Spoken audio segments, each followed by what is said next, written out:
In a never-ending quest to confuse people, automakers seem to love to change the names of their vehicles just to keep car buyers on their toes. Case in point, the new BMW 2 Series, formerly known as the 1 Series. This car is sold as a 228i and an M235i.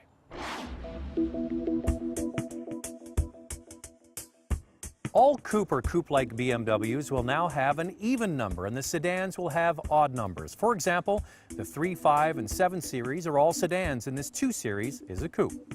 Now, additional confusion comes around the M badge that BMW is using on this M235. It's not a real M car like an M3 or an M4. It's just a slightly sportier version of the 235, which is what this car really should be called. Now, the thing is, I kind of don't like the way that BMW is going, diluting their M badge appeal. They seem willing to put it on any car just so long as the person's willing to pay the money. What this car should really be called is the 235, the successor to the 135. But because, for a very limited time, BMW had the 1M, they have tried to capture that same magic on this car. I told you, it's confusing. Okay, here's the difference when compared to the old 1 Series coupe. The first thing is the sleeker stance compared to the rather stubby and tall 1 Series. The front and rear windows slope more. The roof line is being dropped, all thanks to a car that is roughly 3 inches longer, with a 1 inch longer wheelbase. But this new 2 Series is roughly the same weight as the older car. And it all comes together with stunning effect. The 2 Series now looks like a smaller version of the sexy new 4 Series coupe. The M235 and the base 228 get staggered offset 18-inch wheels, and all the power is going to just the rear wheels. We understand an all-wheel drive might be coming later, and a convertible will be too. The base model starts at an attractive $36,000, and the more powerful M235 starts at $45,000. That's almost exactly $10,000 less than the equivalent 428 and 435.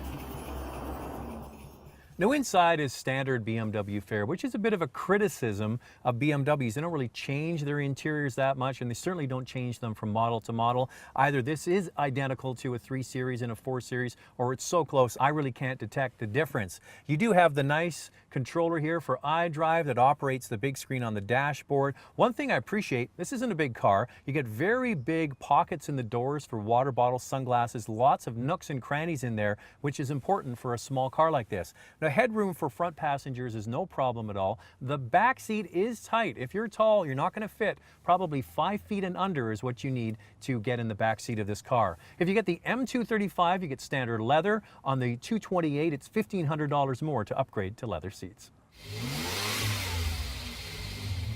Now, the base engine that's in the 228 is the 2-liter direct injection turbocharged engine that is used extensively across the BMW family, and that's good for 241 horsepower.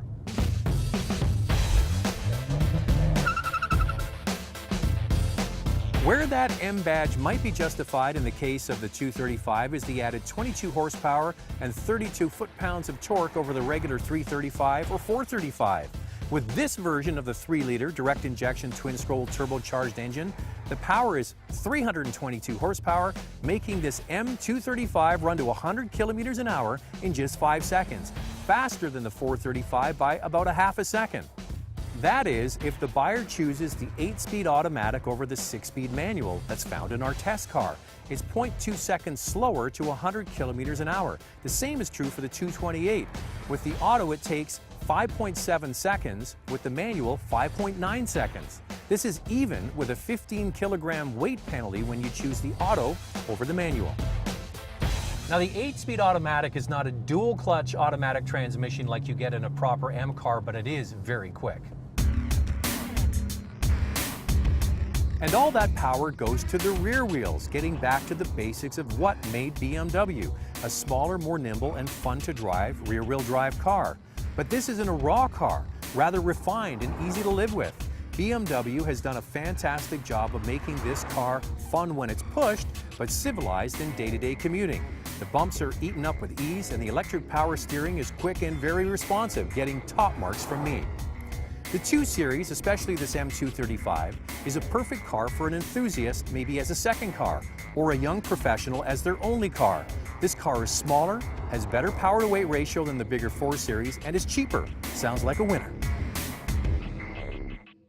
Now, a couple of things about the old 1 Series. It had amazing resale value, and the 135 was the second best model Consumer Reports had ever tested, behind the Tesla Model S. So let's hope that that trend continues with this new 2 Series. As I mentioned, I'm no fan of putting an M badge on this car. It really should just be called the 235. But you know what? If I was given this car, it's lighter, it's more fun, and it's cheaper. And that's a BMW I can get behind.